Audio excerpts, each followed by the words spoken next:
the last 1 month, we've spoken at length about the various aspects of the New Delhi-Dhaka relationship. It's seen its ups and downs.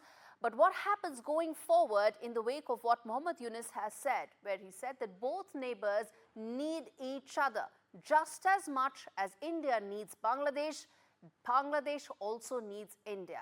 So this symbiotic relationship that now Muhammad Yunus wants to push the pedal on, what lies ahead? What will be the future? Most importantly, when the reset takes place between India and Bangladesh, what happens to some of those thorny issues that remain unaddressed?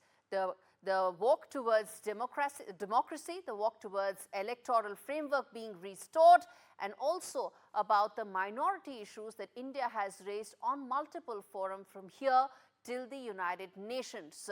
So that's our big story and our first big debate on India Global, which is that the India-Bangladesh ties, if they're set for a reset, what lies ahead? What's the future?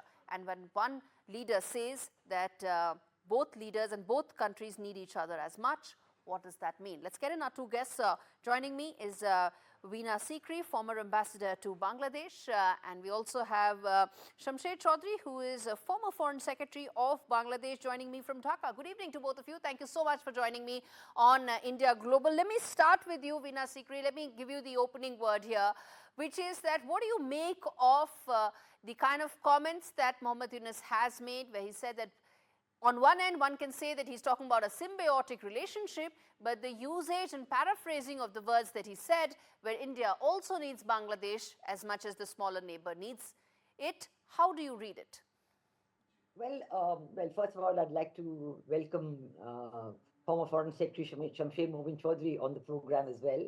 And yes, we have read with great interest the interview that Chief Adviser Professor Muhammad Yunus has given to the Prasam Alo. I think that this interview comes after a period of almost 2 months of the interim government being in power at the helm of affairs in Bangladesh.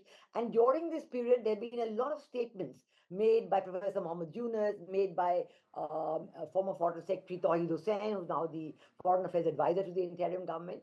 And all of these statements were on various policy matters.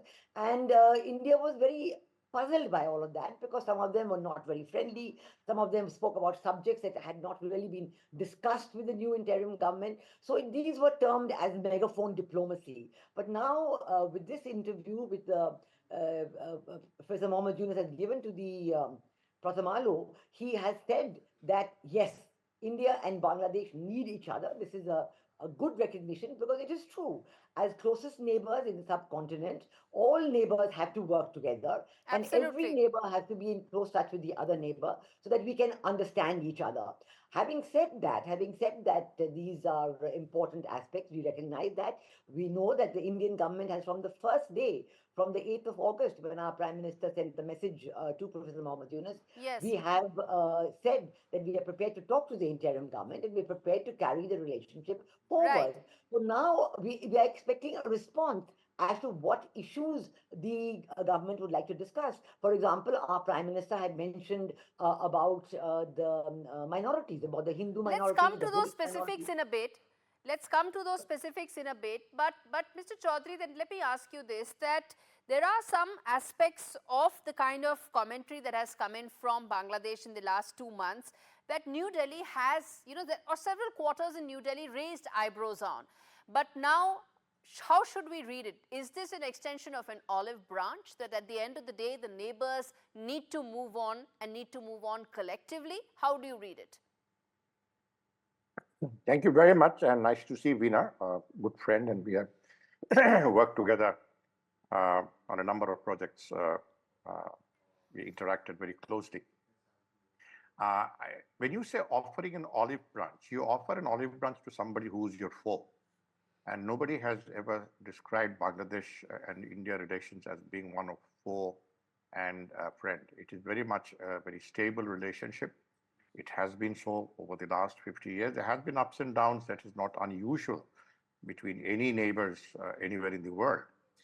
And what I would also like you to recall the comments of your Foreign Minister, External Affairs Minister, Dr. S. Jaishankar, where he has used the word of, interdependence, and India and Bangladesh needs to engage as neighbors and address our issues together. And he's used the word interdependence more than once. And that is actually the reality of the situation. That is the reality. That is the history of our relationship. Very deep rooted, Yes. conditioned by geography and history. And what Professor Yunus, the chief advisor in Bangladesh, has said is something very much in line with the EM Okay. From the Indian side has said many times before. Now, when it comes to specifics, let's see what your specifics are, and then I'll bring forward my specifics. Fair enough.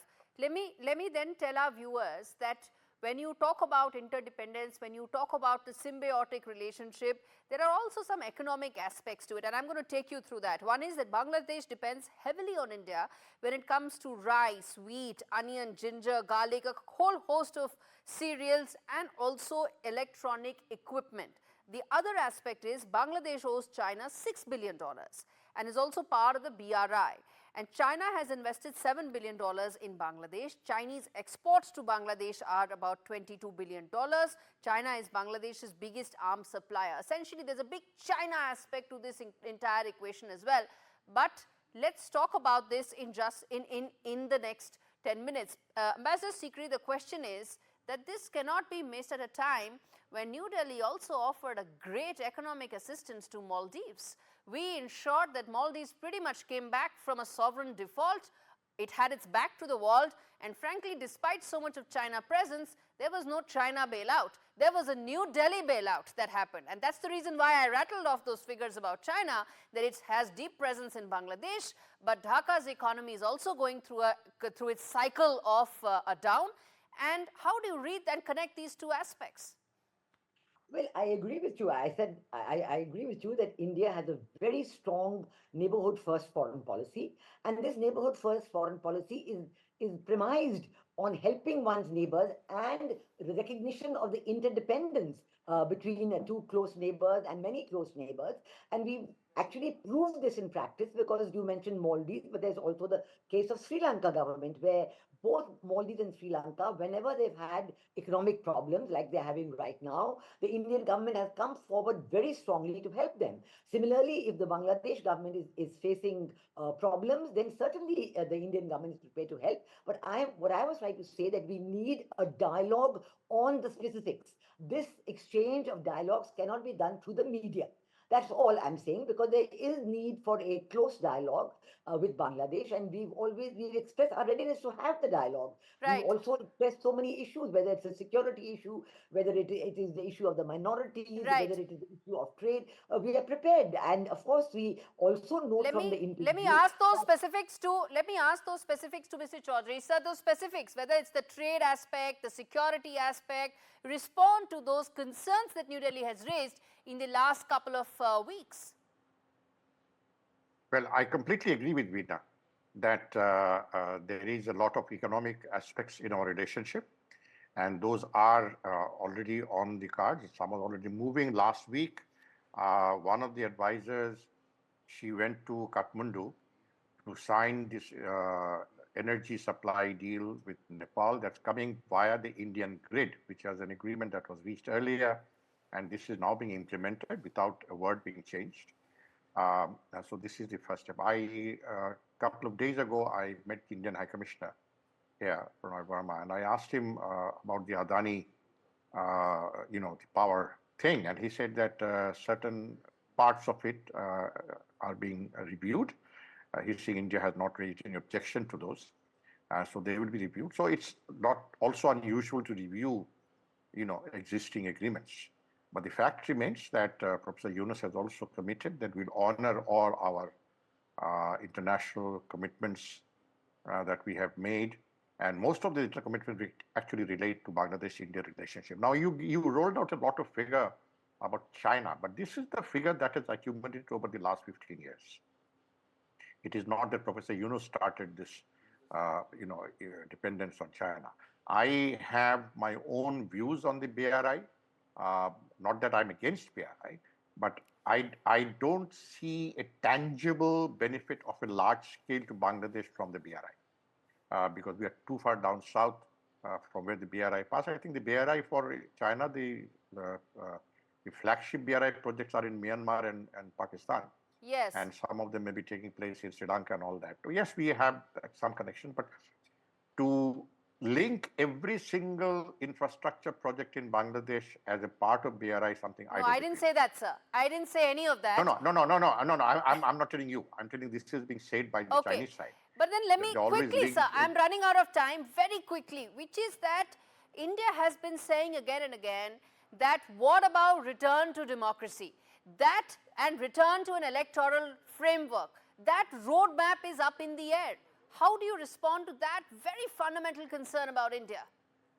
Yeah, after 15 years of total breach of democracy in Bangladesh, it cannot happen in 15 days or 15 weeks. You know, over the last 15 years, we hardly had a democracy. We had elections in the name of election that votes were cast the night before the day of the elections. The total breakdown of rule of law, the judiciary was not. So the reform is in the package. There are 6 commissions, 7 commissions may be formed on how to look at the constitution, to make it durable, to make it sustainable. See, Bangladesh is a unique country. We've always had to struggle for our rights. Whether the 52 language movement, the 1971 independence movement, in which India played a very important part, and now we are struggling to put democracy back on track. So this is something happening. There is a huge public support for those reforms. So I'm afraid, sir, I'm going to have to stop you there. But India-Bangladesh is a story I'm going to keep coming back to. Ambassador Sikri another day, but I'm sure that will happen sooner than later. And Mr. Chowdhury, thank you so much for speaking to me on India Global.